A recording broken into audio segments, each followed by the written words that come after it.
It's impossibly fast and strong. Its skin is pale white and ice cold.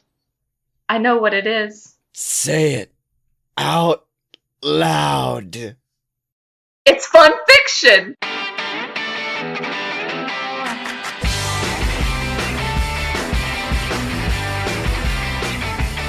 Welcome to Fun Fiction, ladies and gentlemen, the weekly podcast about movies, literature, and the fan fiction it inspires. I am one of your hosts, Scottye Moore. And I am your other host, Brenna Clark. G'day, fam. Good day, mate. How about a biscuit? So how are you? I am awesome because I just watched one of my favorite movies of all time. I knew it. Well, no, we've already had our argument IRL, and by argument, I mean me and you sending each other gifts threatening one another about talking about the quality of Twilight.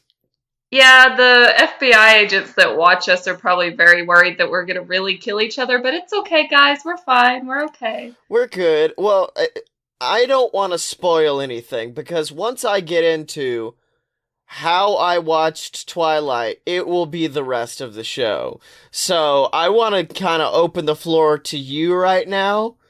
I want to open the floor to you to give your opinions on Twilight and how much you love it, and then we'll get into the greatest thing I've ever done in my entire life.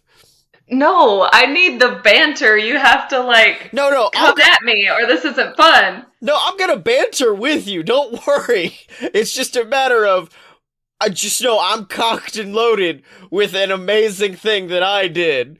But, well, I want to hear... tell me that! No, then... it's okay. This is like the news. It's just like, more at 11. And now, here's Brenna with why she loves, Edward over Jacob. First of all, thank you so much for coming to my TED Talk. And also for picking the right person. Well, thank you. In this movie, Jacob really does look like a shitty tan Jared Padalecki, and I didn't like it. Ew. I know, I was just like, I want my moose back. You've wrecked my moose. I hate him so much, and it gets so much worse from here on out. And I don't know if this is a thing that you're wanting to, come back to, or if we're just doing Twilight, and that's it. Which, either way, it's fine. But I could go on for hours about the gag fest that is Jacob, but we're not going to. Yeah, let's just make it Twilight focused. That way, if we want to do New Moon, we can. But yeah, he's not that bad in this one. He's just kind of like the weird neighbor who she's not into, but people think they should get together anyways. It's the dopey boy next door that's like, why don't you like him instead of this unattainable, beautiful, glittery, peacoat wearing motherfucker. This peacoat wearing piece of shit. I think that Edward Cullen single-handedly brought back the peacoat, because I can remember being in high school and my only wish for myself was to have a peacoat. And then I finally got one and I never wore it. Alright. Look here, fucking Brenna Clark. Let me tell you right now, only one movie brought back the peacoat, and it's Boondock fucking Saints. That's not true, but yes, okay. It is. It's okay. Don't do this to me. You can think what you want to, it's fine. But yeah, Jacob's an asshole. Okay, here's my thing about the movie. From what I have heard from a lot of people who are huge fans of the books, the movie does not do it justice at all. Well, okay, I want you to take that and just sit and think on it. How many times, if you had $1 for every time someone said to you, the book is better than the movie, how many dollars would you have? Okay, look, we've had this discussion before, Brenna. Just tell me, how much better is the book than the movie? Or is it... That's not my point. My point is, nothing is ever well, I say nothing. There's a couple of things that hold pretty well, but nothing is ever going to be as good as the source material. But I think it does a pretty damn good job. I'm sorry, I'm gonna rebut that last sentence you said with one movie, and that's Jaws. And oh, wait, hold on, another one, Jurassic Park. Oh wait, another one, Forrest Gump. There's a bunch of them You just named like three random films. I don't know that are based off books. that I have not read, so I can't. I Exactly. can't put like, yeah, I don't know. All right. Um. So wait, Team Edward all the way then. Yeah, yeah. I mean, I. If you're not Team Edward, who are you? Like, it doesn't even make sense to me. He's, Team Winchester. well, no, because he's not. Look, I didn't used to like Jared Padalecki, but now after watching 13 seasons of Supernatural, I'm starting to find him attractive. Wait, But hold on. You're telling me the scene, girl, the scene, and I guess we should save this for the Supernatural episode, but where that boy does rapid fire push ups and pull ups shirtless, and then you see ew, the abs of Padalecki? no, Oh, that's not what I'm into. I'm not into muscles and things like that. Look, give me snarky sense of humor any day. Dean Winchester, hi, hello. hmm. But that's not why we're here today. That's a, that's a different TED talk. I really don't. I have probably the most notes that I've ever had Yeah, since we've been doing this, and it's all just, I love this, and this is great. And I mean, not really, but that's the gist of it. yeah. Now, I, I'm trying my best not to do a Harry Potter episode again. I don't mean like the first one where I was a hate wraith. Well, you can tell me what you hate, and I will tell you why you're wrong. How about No, that? no. The only thing that comes to mind immediately is K-Stew. I, I'm prepared to kill somebody over my love for K-Stu. You don't understand. I have fought for her for years, and I will continue to do so. Because let me. Okay, you need. Have you watched her in anything else? No, I really want to watch the black. Is it the Joan Jett movie? I can't remember what it's called, but I really Oh, want to see that. Runaways. Yes, very good in that. Also, very good in American Ultra. Also, there's other things, but she really is such a good actress, and I don't think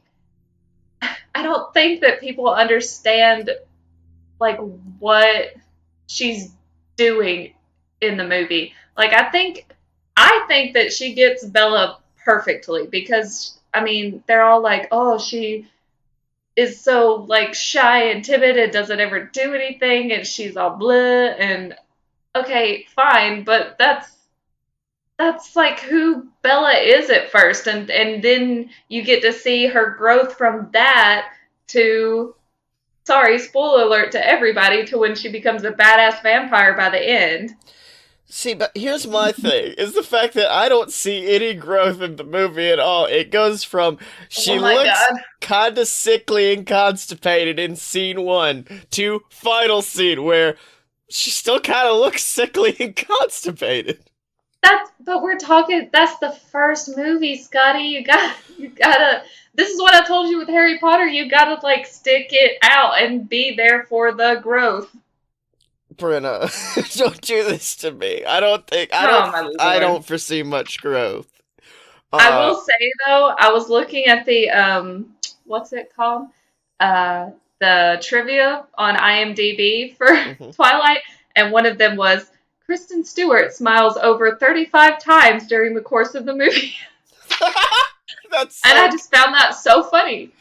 I didn't count, but I mean, okay. See, the only time where it really affect her performance really affected the way I felt during my viewing, which you'll understand why my viewing was a bit skewed in a minute, was the scene where they're like laying in the grass after the big I'm a vampire moment and they're looking Right. at each other and she looks like she wants to kill him. She's just like Kill him with desire, maybe. No, dog. Like, let me put Yes. it. That one scene, because later they do very good with sexual tension. That Yeah. scene there was the opposite of sexual Okay, tension. but Scottford, let me ask you something. If if this guy that you liked just showed you that he glitters like a piece of fabric in Hobby Lobby and is like, I'm a vampire, and then you're starting to think, well, shit, vampires sparkle and they, like, what?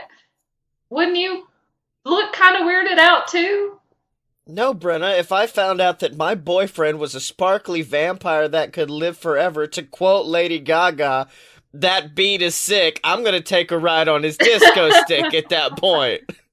I thought you were going to say, show me your teeth, which is also Lady Gaga. Yes, my famous seduction line. Show me your teeth. It, who's to say that it wouldn't work? Is that how, you said that in a way that makes me think that's how Garen got you. It was one day he just walked up and was like, "Show me your teeth," and you're like, It's probably vice versa because I have a thing for teeth. I don't know, not like a tooth fairy thing, but I mean, I've always been obsessed with vampires, which also may be why I'm so attached to this okay. narrative. So we're breaking it down that way because for me, I've always been afraid of vampires, and we talked about that. We talked about this on BS. It's because I'm also afraid of injections, and vampires are like 2 walking human injections. Well, you know what? I've never thought about it that way because I am scared to death of injections, and yet the thought of a vampire puncturing my skin is just like, oh, Brenna, yes. Brenna, calm Give down. me a fainting couch. I don't know. Are you prepared for your life to be forever changed and you to not be able to watch Twilight ever again without implementing my one specific change? Not really, because this story's really important to me, Scottye. No. Really, You know how a good chef sprinkles some salt on the dish to enhance the flavor? Scottye, I'm white. I don't want any spice on my narrative. I have found the best salt to just salt bay it over the top. So do you know what Dark Side of the Oz is? No.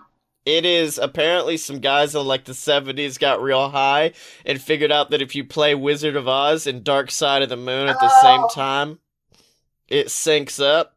It also works with Paul Blart Mall Cop 2, which is what gave me the idea for this. Oh god. But see, here's the thing, Brenna. I knew going into this, I wanted to get into that Brenna mindset.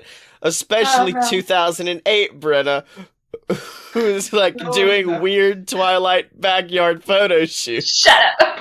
No, it wasn't a photo shoot. It was a video. Thank you very much. Oh my god, that's even better. So I thought, what better than just to turn to some good old FOB Fallout Boy?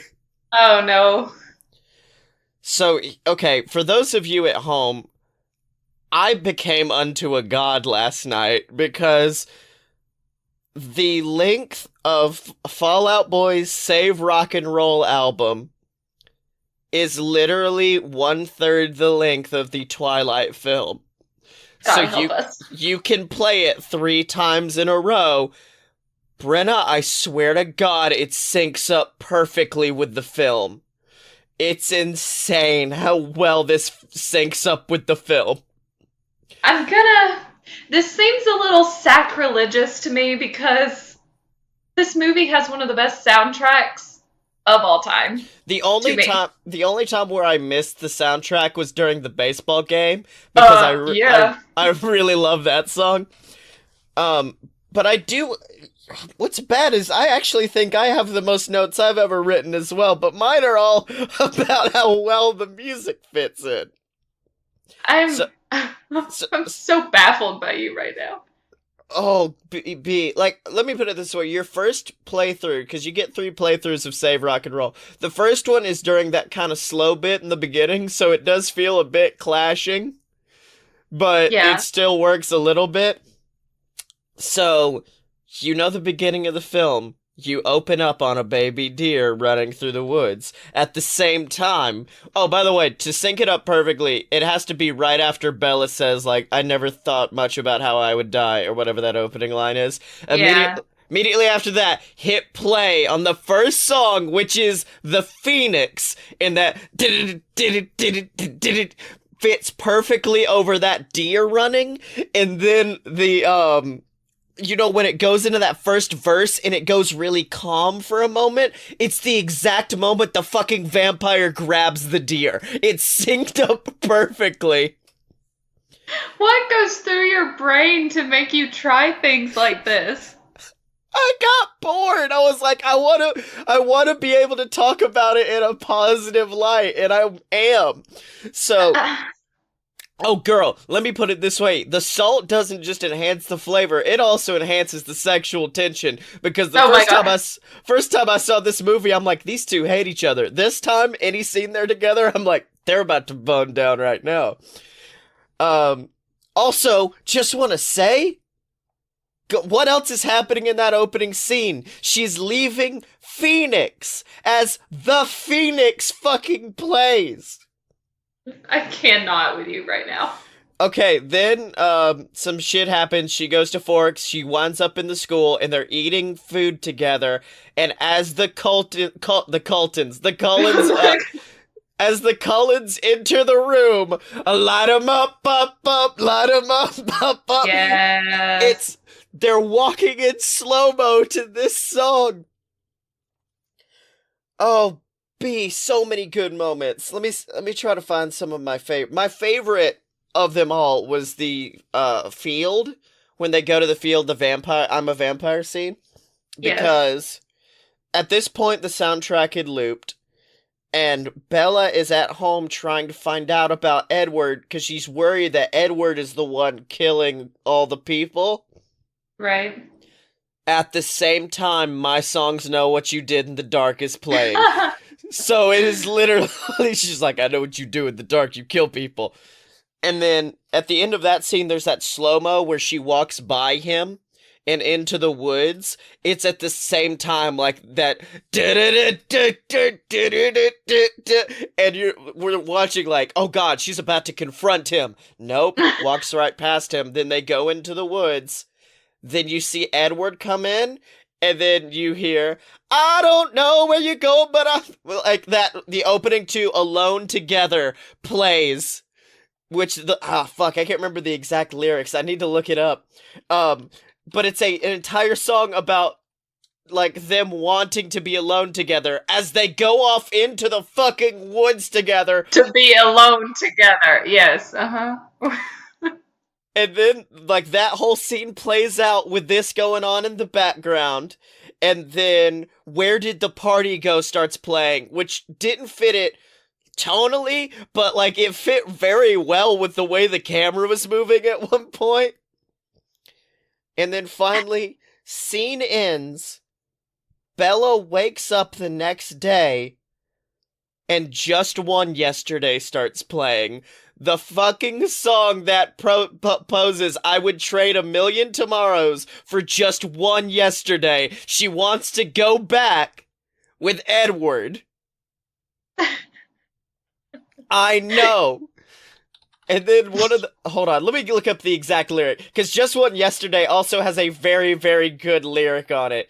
Oh yeah, anything you say can and will be held against you, so only say my name, it will be held against you. It's the same scene where fucking Bella and Edward, like, Bella's getting looks from all of her friends because she's hanging out with the weird Cullen boy, and then Edward's getting looks from all of his family because she's hanging out with the normie. Brenna! Okay, you've won me over. The Mighty Fall had a really good moment at the end with the battle, because she's like getting the venom in her veins as like there's like dubstep from the song hitting. Um, So let me ask you, did you mute the actual sound for this, or did you just play it in tandem we with the s- sound? we started playing it in tandem, and then that fucking deer got attacked, and I went, no, fuck it, we don't need any audio. We're good. But Interesting. I did turn on subtitles, which also Okay. led to unintentionally one of my favorite moments of all time, and it was during Alone Together, and you see Edward lean in and go, "Are you afraid?" And right after that, Fall Out Boy goes, "Say yeah, let's be Oh, alone together." So that one was good. The scene where Edward, like right before the baseball game also had a very mhm. good tonal shift with the music. But That- Miss Missing You started playing during the family dinner scene, and I swear to oh God, my there's God. this lull right before the chorus, and then and then it just busts in with Miss Missing You. During that lull, she takes the salad bowl. As And it breaks, the chorus fucking starts. I nice. swear to God. And then I guess I'm gonna end this my TED talk on the baseball scene, because the only song that really felt tonally weird throughout the whole film was Rat-a-Tat, because it's the song that starts with Courtney just going, "It's Courtney, bitch," and I believe at the same time it showed a picture of Jacob, which was very Well, weird. I mean, he's got really long hair. He could be a Courtney. It's a Courtney, bitch. Oh shit, I forgot about this scene too. Okay, we're gonna talk about baseball first though. Um, let's see. They go out to play baseball as Save Rock and Roll starts playing, which I didn't think would work well because it's kind of a slower song. No, dog. It felt like empowering of just like, we're Oh my gonna God. save rock and roll with the power of our baseball. That's so dumb. And then the song starts to wind down at the same time that Bob Marley and the Wailers come out of the fucking woods. I'm sorry, I can't remember their Bob names. Marley and the Wailers. What the heck? I'm sorry, I saw Dreads and I'm like, Marley. Oh no. Um, but the best part is the song winds down. They're about to play baseball, and as what's his name? A rejected lead singer for Three Doors Down. What's his name? Are you talking about James Cam Gigande? Gigande. That's it. Oh my God. Sunday, Sunday, Sunday. Oh my God. Yes, I am. The minute James starts getting the scent of Bella, the Phoenix starts up again, and then you hear, "Put on your wall paint," and then the fucking Cullens like go into battle stance. And at this point, I am on the ground having a religious experience because now This is you have a the chase weirdest scene. thing. Brenna, I promise you, if you just do it right after this and keep it looping, it's so good. Also, another one, I know you don't like Jacob, but the end of the film, which by the way, if the film goes to credits on Young Volcanoes, which seemed very charming to me. Um Miss Missing You, it's the exact same scene where Jacob is talking to Bella about trying to get her to break up with Edward, and around the exact same time, there's a line in Miss Missing You saying, "I'm the best you'll never have." Oh God. Fuck me, it's so good. Hold on, I'm going back to the notes to see if anything else is like perfect. Um, when she goes back into the ballet studio near the end, it plays "Where Did the Party Go" again, which it doesn't fit the film, but it tonally looked really cool to have her go into this empty ballet studio and then you hear "Where Did the Party Go." Right. The one thing that was weird for me was the ending, like where they're dancing, because I thought it was going to be like maybe Save Oh. Rock and Roll, but Save Rock and Roll apparently they wanted to keep for the end credits. Instead, it was Death Valley, which I thought was weird for a prom dance until I realized, like, wait a minute, all they're talking about is death. They're talking Yeah. about her dying, him wanting to die, all this shit, and I'm just sitting here like, No. So it's really showing like if you treat it as the internal monologue for each character on screen, shit fits like perfectly. It's insane. I guess, but then you take out that Iron and Wine song that fills me up to the brim with feels. Oh, yeah, the one at the end.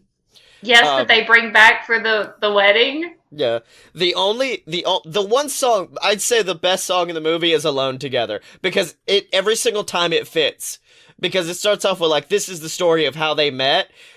Motherfucker, the first time it happens is when Edward is trying to leave the class. So it is the story of how they met. The second time is when they're in the woods. Best moment in the whole film, in my opinion.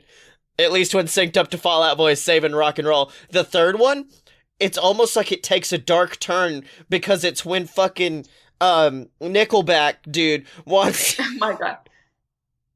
or I'm sorry, Tom Bergeron, whatever his name What? is, when he wants her to go to the ballet studio alone. So he wants them to be alone together. Edward calls and says, "We're gonna go somewhere alone together." This song fits this movie so much. Do you know that meme from It's Always Sunny of the guy with like the stuff pinned up on the wall? It's Pepe Sylvia! It's Pepe Sylvia, Brady! I got boxes of Pepe! That's you right now. Oh, I had a feeling it was gonna get a little bit too much, but Brenna, it was too much to ignore. Cause I got worried through first playthrough that, like, it's not gonna tonally match the film.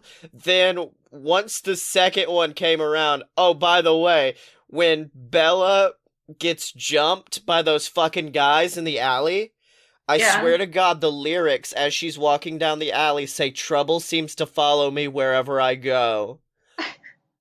And then it's almost frame perfect. The moment Edward's car spins around that corner, oh, whoa, we won't go. Like that exact, the chorus hits perfectly as he gets out to save rock and roll. Britta, it's real. I would like to first and foremost thank you for finding a way to not shit on this movie. I know. I'm I'm baffled, but I am proud You're of gonna you. do it. You know, like tomorrow, you and Karen are gonna be like sitting there, like, "What do you want to watch tonight?" I gotta try. Twilight. I gotta try something real quick. Do you have your Spotify open? Oh my god. Oh man. So yeah, that's all. That's oh shit, dude. I'm just like laying here in my godly powers now. Um. This is too much. Someone's got to take you out now. This is your peak. Yeah, I know. I'm kidding. Though the minute you were like, "Well, I don't know if we're gonna like do New Moon," I'm like, I don't think Fall Out Boy's released enough albums for me to score each of the movies. Okay, but do you have to limit yourself to Fall Out Boy? You do realize that like you've got Panic at the Disco, you've got like Green Day, you have like an assortment of.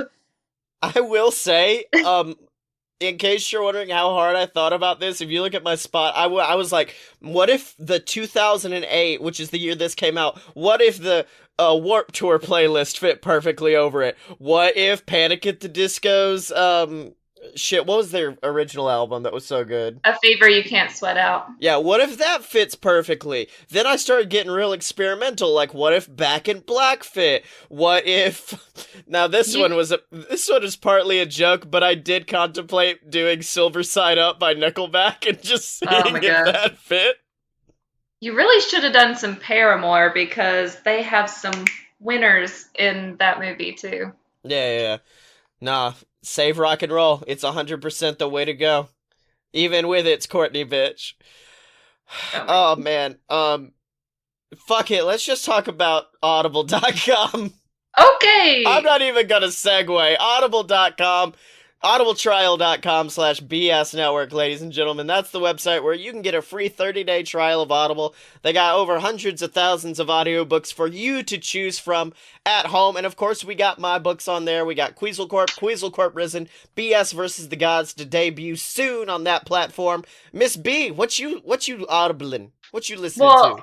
Let me tell you, my dude, I'm listening to The Graveyard Book by Neil Gaiman, and it's awesome. Ooh! Anytime I hear Neil Gaiman, it just sends a chill down my rider back. I'm like, oh yeah, you did Yeah, he's it. the good stuff, man. hmm Um, but since of course, if you want to get any of those books, get a free 30-day trial over at audibletrial.com/BS network. And now, B, we've talked about the movie. We've talked about the greatest way to watch that movie. Oh But my god. it's now time to see what the fans did. What did the fans do? I'm really nervous about what you're bringing to the table. I'm real nervous. No, Because dog, it's fine. I I did not know that apparently after 50 Shades of Grey was published, that there was like a crackdown on Twilight fan fiction. Wait, So, what? yeah, like most of the good fan fiction had been deleted. And What? there's stuff up still, but I went to forums and stuff and they're like, yeah, there's this and this and this one, but we had to take it down because this, and I don't know. It's insane. The Well, fandom is nuts. I was going to say 50 Shades started as But Twilight Twilight fanfic, fan fiction. but Yeah, so I don't know. I didn't do research into it, but I don't know if Stephanie Meyer was like, no, or if like fans just freaked out. It was like, no one shall ever read this and took it all down. I don't know. yeah. But what I found was Beware of the Worst, The Cullens, by Vision in Blue. Okay. Let me regale you. Here, Janice said as she pulled a piece of paper from her binder. This map is going to be your guide to Forks High.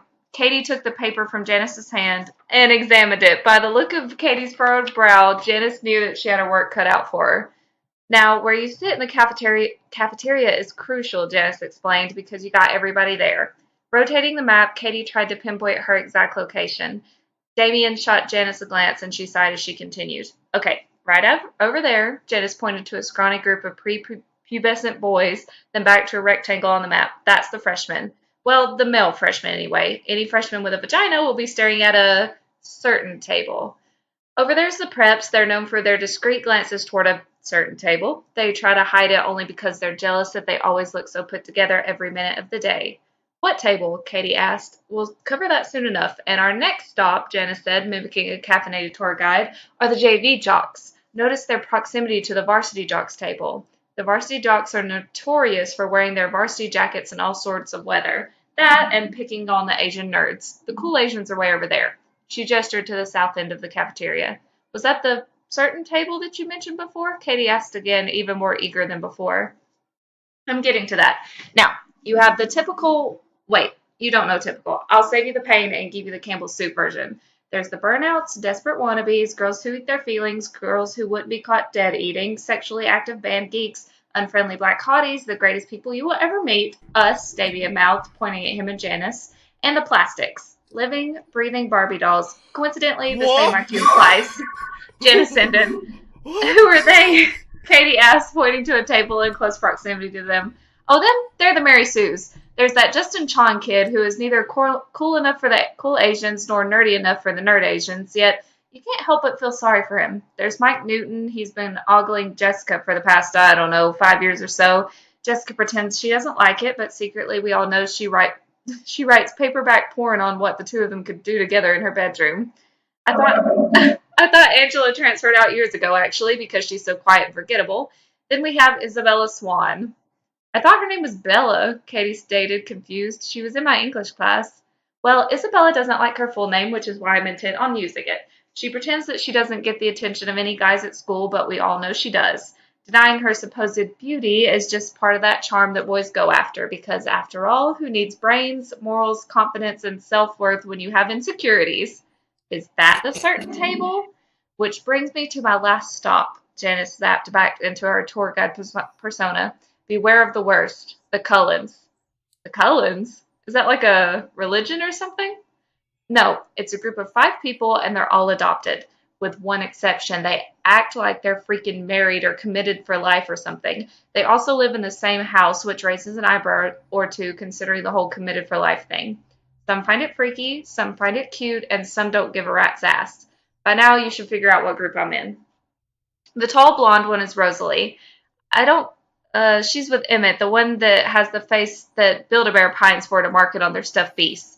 The short-haired one is Alice, and she's with Jasper. Yes, Jasper always looks somewhat in a Holden Caulfield mood. Holden who? He looks like he's in perpetual pain. Oh, Then that's there's the fucking last good. one. That's so I good. know, I know. And then there's the last one, Edward Cullen. The freshman girls and any sophomore, junior, or senior with little to no respect vie after him. The only problem is that he doesn't date anyone. Well, anyone from around here anyway. Jessica tried to ask him out about 30 times last year, but he politely declined them all. They're all pretty polite, annoyingly enough. If they're so polite, why doesn't anyone like them? Katie, the thing is that, well, being different isn't exactly a super fabulous thing around here. You wind up getting the short end of the stick of life, but you live beyond your high school years. Maybe I should sit over there just to find out what they're like. Maybe they're lonely. Katie, Damien began. Janice, just tell her your theory. I'm not certain yet, but I've came up with a few possibilities. Then I narrowed them down to anything that doesn't involve radioactive spiders or kryptonite, and she thinks they're vampires, Damien finished. Janice slapped him upside the head. Vampires? Katie laughed. As much as she tried to keep a straight face, she couldn't help bursting into giggles. Well, think about it, Katie. 1. Whenever the sun comes out, here rarely, they all go on a mysterious camping trip. Vampires can't take sunlight, so they're probably at home. 2. They never eat. Vampires only drink blood, and they wouldn't risk their cover being blown by feeding off the underclassmen. Although, I'd love for Edward to take a nice big bite out of Bella since she's so damn annoying. 3. Their eyes change color. Humans don't have color-changing eyes. Damien suggested that this had to do with their feeding habits, but I'm apprehensive. And 4. They're pale. Well, a lack of constant sunlight doesn't work on anyone who likes to keep a natural tan. As opposed to, Katie started, an Oompa Loompa orange spray tan. See Karen of the Plastics for clarification. Anyway, the Cullens are unnaturally pale. I inherited some pretty albino genes from my folks, but I'm not as pale as them. Okay, Katie nodded, dizzy from all this useful information being thrown at her. I guess I now can officially say welcome to Forks High. Those you've known and lost will stalk you for the rest of your life. Choose your friends wisely. The end. Oh, it's so good. I liked it. I loved that. It was snarky, and I was like, yes, I'll take you. It also reminded me of my favorite and also least favorite character in the movie, and that's Jasper. Oh my god, I don't want to fight with you right now. You don't know Jasper. You don't know him. No. They told me. They were just like, just so you know, in the books, it kind of explains why he's a fucking creep, and it's because he's just been turned. Not, and I'm like, yeah. Oh, okay. Well, no. They explain that in the movies too, my dude. You just gotta get there. That's what I'm saying. You can't judge a first installment. I mean, a series by its first installment. You just can't do it. Yeah. But still, fucking Jasper, he's goofy. I did find a fan fiction that I wanted to read, but it was only like 500 words, and it was all about Jasper staring at himself in the mirror while singing I'm Too Sexy. I would have enjoyed that. But no, I found a different one, and I'm not gonna reveal the title until the end, because otherwise it does kind of give away.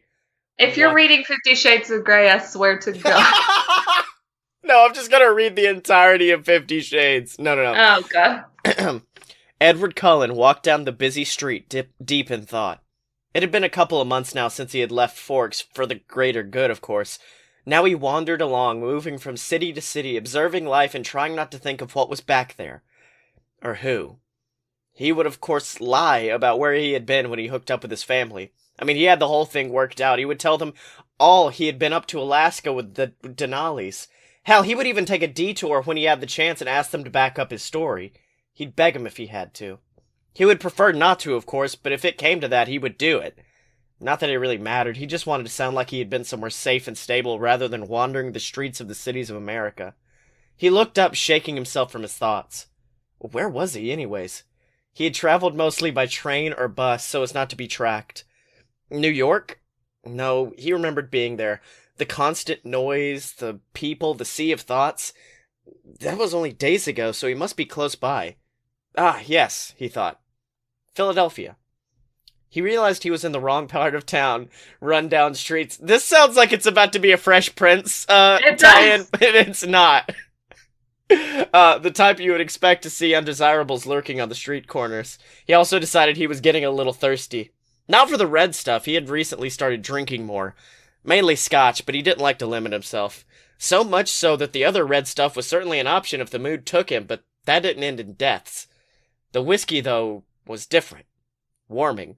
He didn't get drunk, but he certainly would feel a small tingle. All this thinking about it made him decide it was time. He scanned the area and spotted a broken neon sign with a shamrock leaf flickering. He walked up and opened the door.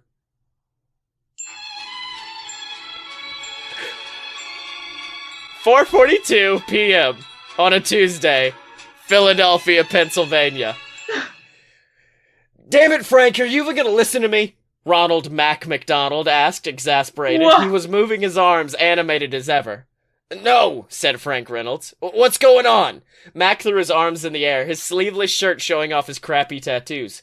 "Jesus Christ, Frank, I just laid out my plan to get rich using bodyguard training videos." "Oh." Frank's face was blank as he took a bite of his sandwich. "There are a few things I, for one, would love for you to clear up," said Dennis Reynolds, who was perched on a bar stool beside Frank. Mac turned to Dennis, as if he had only just noticed him, despite the fact that he had been sat there all afternoon. His twin sister Dee busied herself behind the bar, almost as if she had something to tell the guys, but couldn't pick her time. "What, Dennis? What could you possibly need clearing up?" Mac raised his voice. He was losing Frank's attention, and this frustrated him. "Well, you said the videos would need an experienced bodyguard to run the instructional, and it would need to be someone really buff, right?" "Uh-huh, yeah," Mac nodded, eyes wide. "And I assume you see yourself as that instructor." Dennis almost seemed to be toying with Mac now. "Well, yeah, I mean, who else would do it?" Mac now seemed more smug. He never got to finish his thought, though, because just then the door to Patty's Irish Pub swung open and a man stepped inside. A man he had never seen before. And this meant he had to perform an ocular pat-down. His biggest challenge right now was the bird-like squark that came from behind the bar. Jesus, Dee, he wasn't that good-looking. Edward took a step into the bar and looked around. Almost directly in front of him was a slightly chubby guy with badly cut-off sleeves and a light goatee. He seemed to be staring Edward up and down and looking almost terrified. At the bar was a short old man with a vacant expression and a half-eaten sandwich, and a man who obviously thought he was better than he was, just from the way he sat. A blonde woman moved uncomfortably behind the bar, trying to look uninterested. Otherwise, there were a few uninterested bums in the booths on the far wall, but they looked like the only part of life they wanted to deal with was their drink. Edward opened the gates and let them into his mind. Wow, okay, I don't see a weapon, but how am I supposed to see a weapon? Oh god, if he goes off, how am I gonna stop him? I mean, I'm way more buff than him, but he might know kung fu better than me, or like a different style or something. Oh, and he's hot, too. His gaze fell upon the younger man at the bar. Oh, look, another random traveler from the night. I wonder if he has any interesting thoughts or ideas, because these people are killing me. I could really use a good late at night. Would it be wrong to have the waitress as a last resort? Probably. Next was the old man. Holy shit, what the hell was Mac even talking about? That guy drives me crazy. This sandwich is fine, though. I wonder what Charlie's doing. He better not be down under the bridge without me. He could find anything down there. Oh, imagine if he found a crate of Spam. He might not share it with me. Oh, I wish I had some Spam. Oh, hey, who's this jackass? Then he turned his attention on the blonde. Oh, wow. Okay, gotta figure out how to trick this guy into banging me. Gotta do it. Okay, gotta try. Oh, God. Need help. Maybe Artemis? No, she'll steal him right away. Play it cool. He leaned on the bar and waited patiently for the woman to take his order. She fumbled around with a glass, thinking all kinds of thoughts. She also seemed to really crave crack for some reason. These bars were gold mines of random thoughts. As he put the glass to his lips, the door burst open and a short bearded man with a manic high-pitched voice bounded into the room. Hey-o, bitches, I got news! There's vampires in Philly! It seemed this was about to get interesting. And that's the beginning of It's Always Sparkly in Philadelphia, Oh my god. of which there are 5,000 words, but holy shit, the minute I read it, I had two options. It was either this or one where I swear to God he just breaks into John Arbuckle's house and eats Garfield. I mean, I'm glad that you chose a good one. I was worried that it was gonna be something, I don't know, less well written than that. Yeah, I was actually desperately trying to find a song fic Oh, based around a Fall Out Boy song, but I couldn't find any. I'm surprised you didn't. There's so many song fics for Yeah. that. I mean, not Fallout Boy, but like Twilight out there. That's all I could find. I did find a beautiful parody called Bella Swan, whose chorus did read, Bella Swan has got it going on. She's all I want, and I waited for so long. Yeah, Yeah. like I almost just brought that to the table with an acoustic guitar and became that guy at a party. I had another like less chipper one that I found that was like based in New Moon more so. So I was like, maybe I should save this for later and just put Yeah. it into my fan fiction pocket. Oh, you found something dark and brooding about Twilight? That's a huge surprise. I'm gonna punch you right in your face. Because if you um, think that you're getting away from dark and brooding, my boy, you have another thing coming. next time we do this, my fan fiction is just about how Batman and then Twilight combine. It's like it's so brooding. Oh Oh my god. my god. That's my language though. Like on the well, sometimes on the outside I'm a bright, glittery unicorn, but most of the time on the inside it's like metal music and Yeah. despair. Edward and Batman are sitting next to one another, and Edward's like, "Huh, I'm kind of a Batman too. You know what I mean?" Uh, Batman's just like, "Shut up, punch." that was a good one. Oh man. Yeah, I know, right?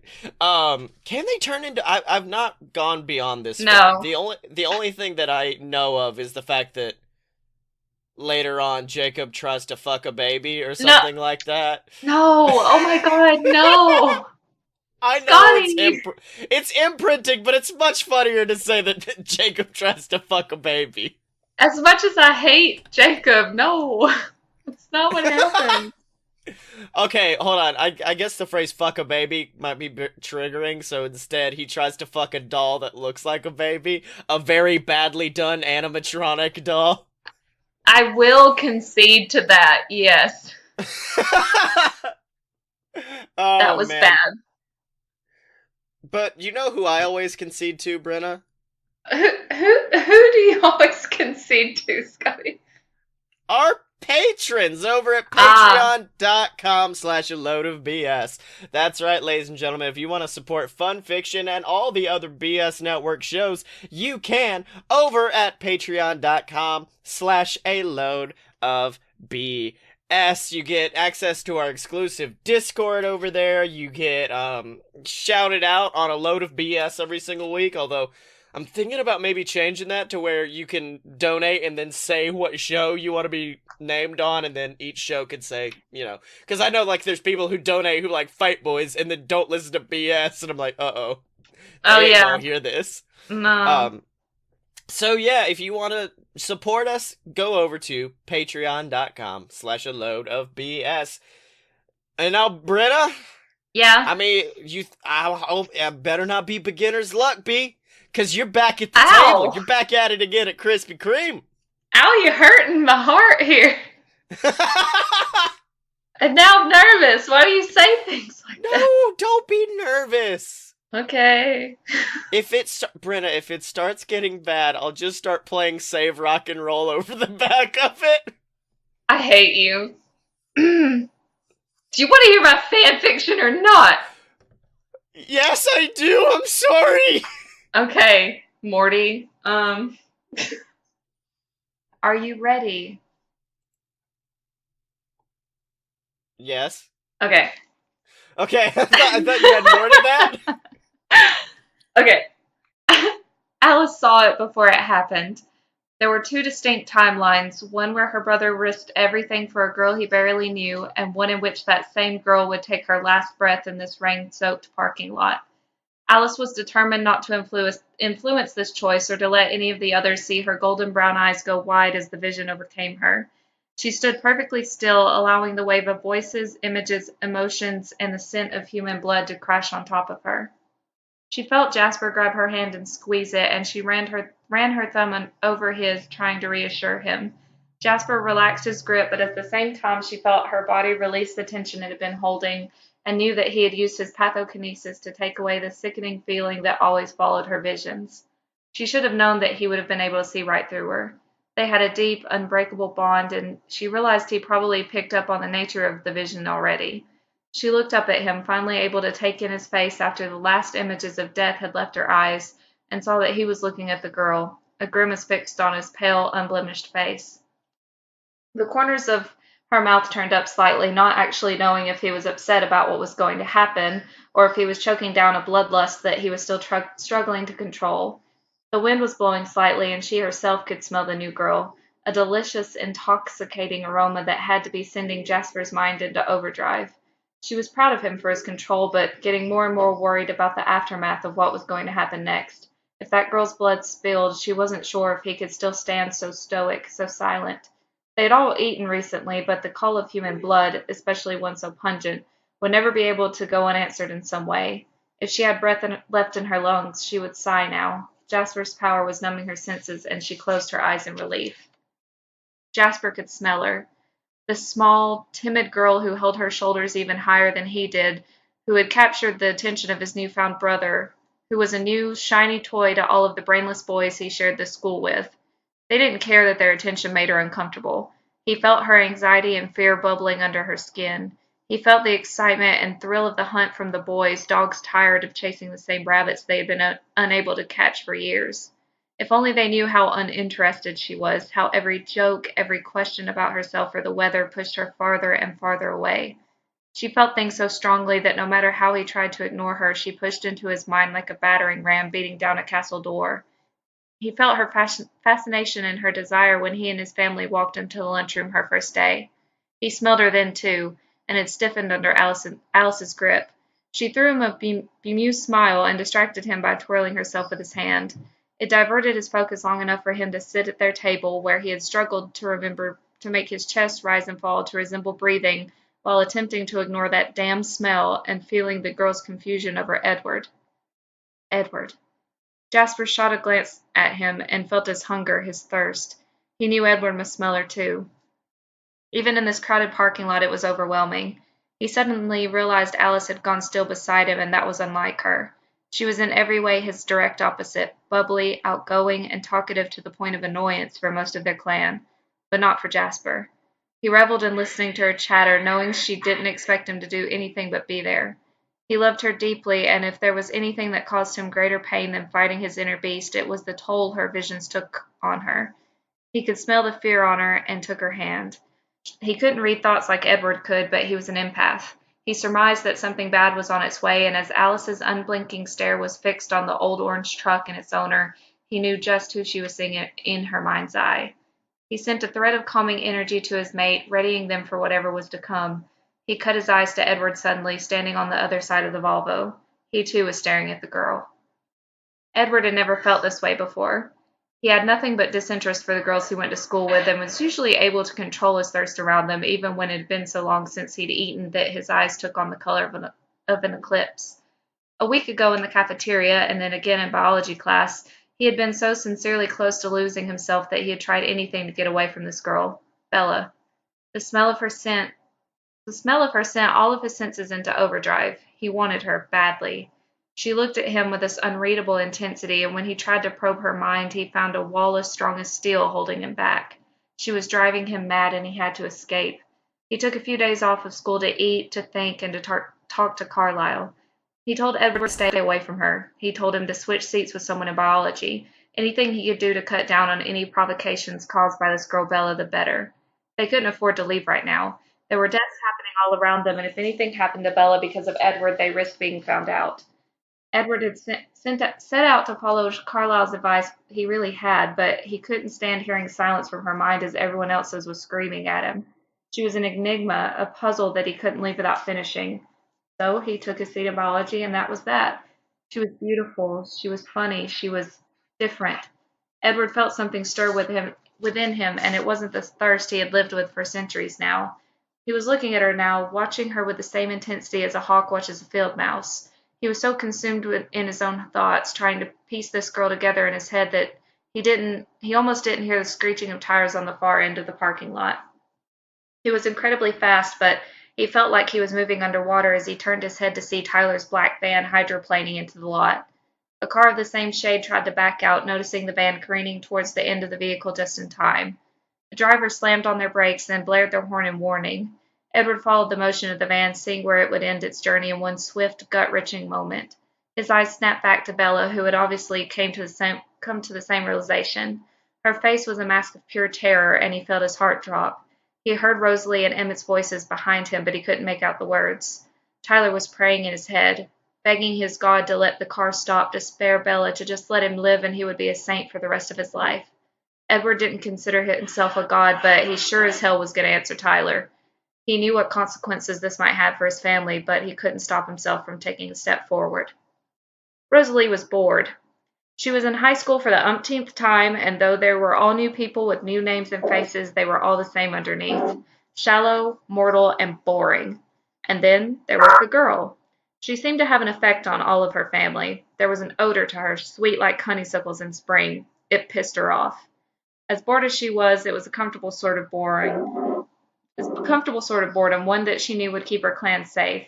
This girl threw a wrench into the gears, and she did not like the way she stared at them as if they were science experiments, and she especially did not like the way she stared at Edward, unflinching and curious.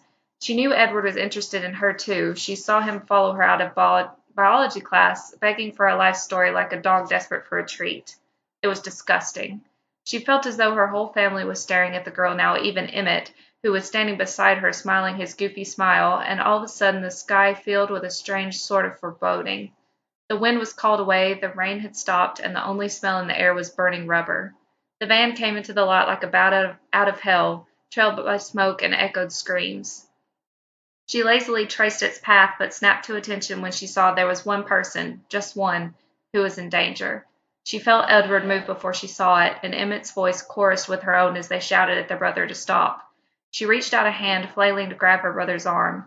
She made contact, balling up his gray jacket in her hand and yanking him backwards before he could find traction on the ground to run towards the girl.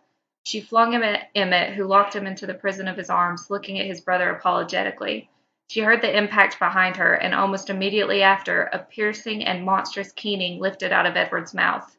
Confusion filled Emmett's face, and he brought his eyes to Rosalie's, who knew the sound.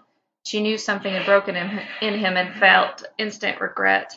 She saved her family, but did she kill her brother in its place? Bella was overwhelmed. This move had been the hardest thing she had ever done, and it hadn't gotten any easier in her short time in Forks. Her classmates were insistent on making her their new best friend, their girlfriend, their front page story. But she wasn't interested in any of that. In fact, she wished she could be invisible.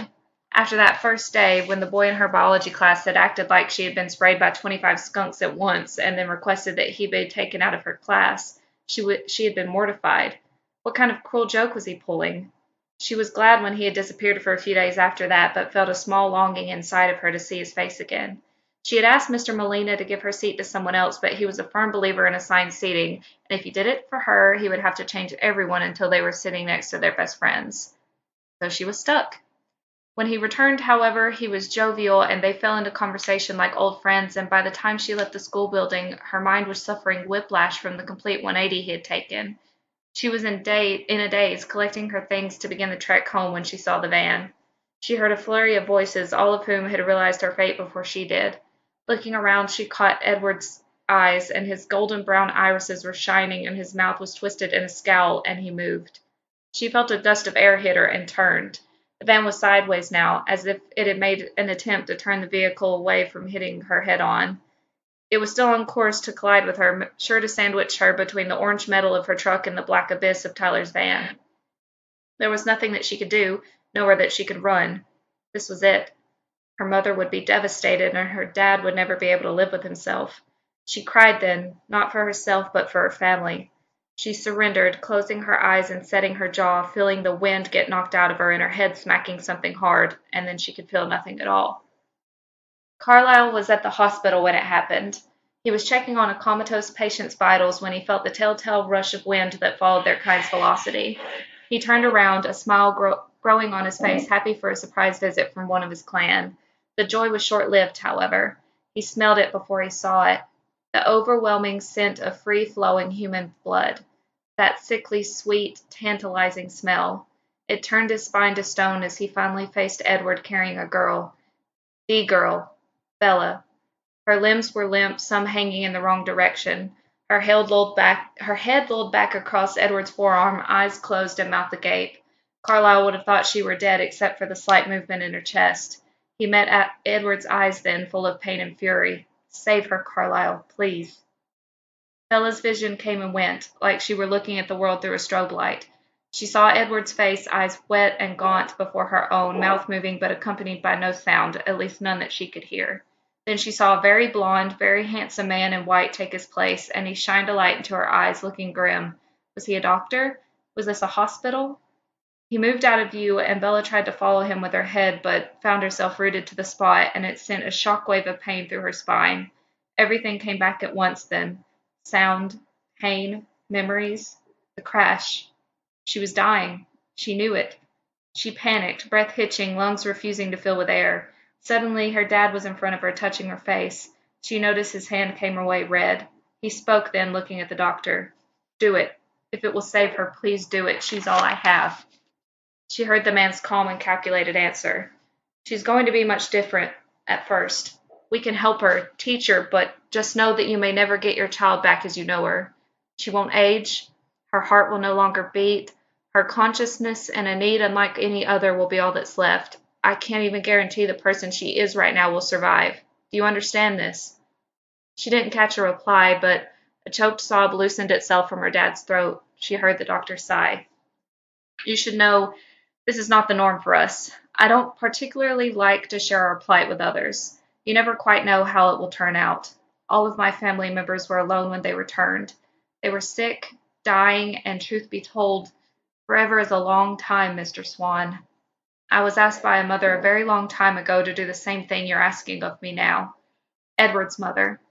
Then I met Esme, and there was a bond between us. We found Rosalie and had hoped Edward would find that same bond with her.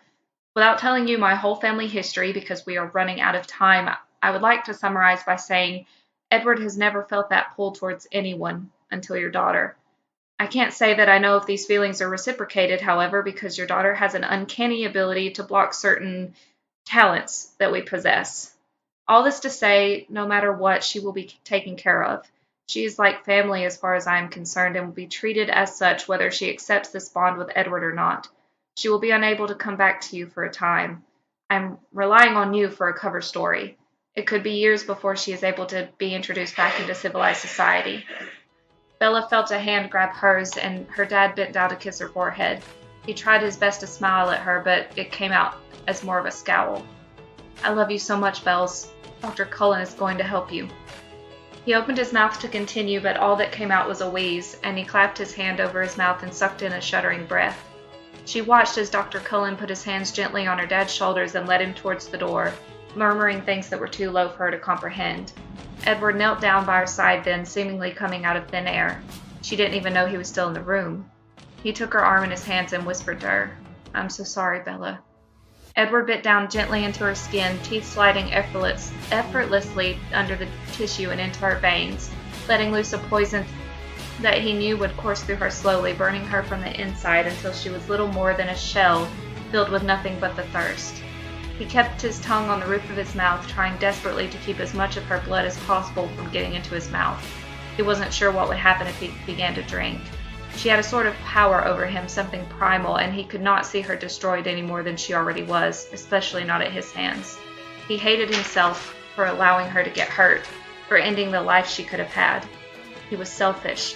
He should have let her die there in the parking lot, but he wasn't strong enough for that. He knew if he took her to Carlisle, he would save her without question. He was glad that they had found her father so quickly and that they could confess their secrets to him. It comforted him to know that he wasn't the only one counting on Bella's survival in any way possible. All at once, she was convulsing, changing. Carlisle appeared back in the room, grabbing her feet as Edward tightened his grip on her arms, feeling the warmth being sucked out of her. Froth formed at the edges of her mouth, and Edward screwed his eyes shut, cursing himself for his cowardice.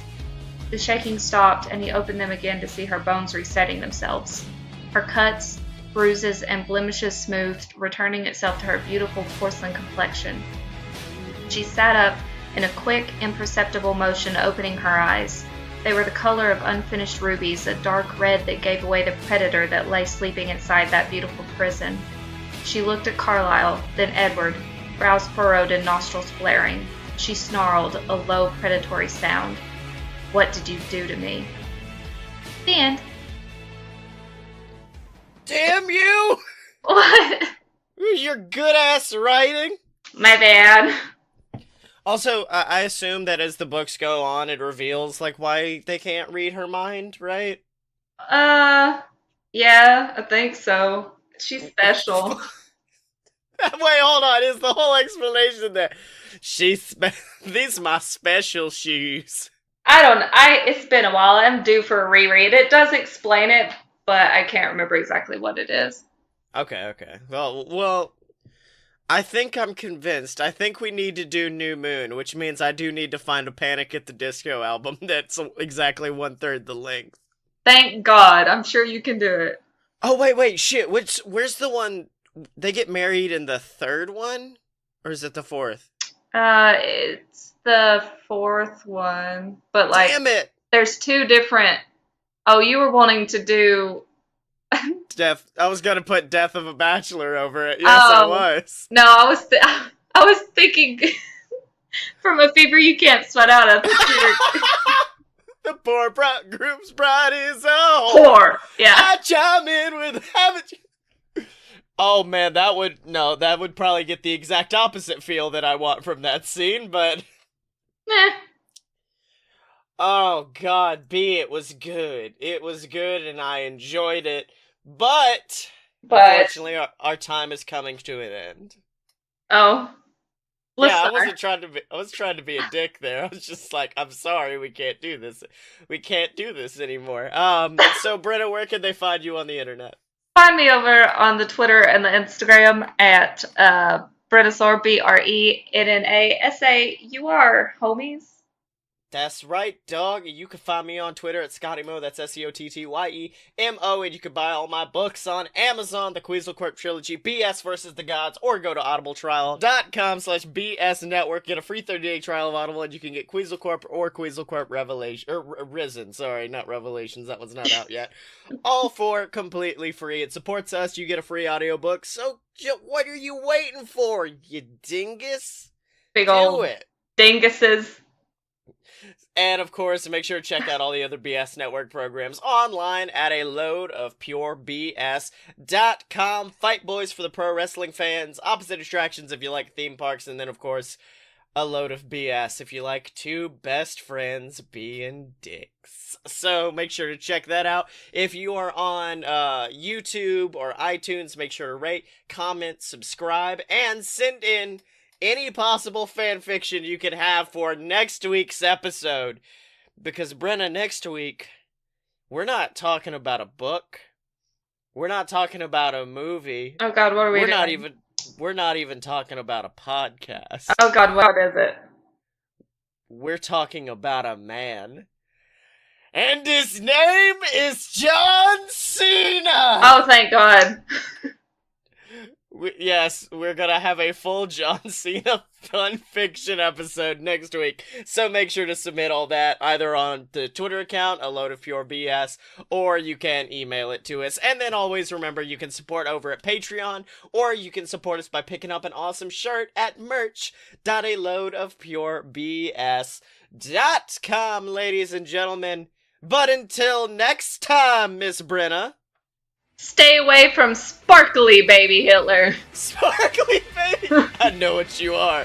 Tiny mustache. Say it out loud.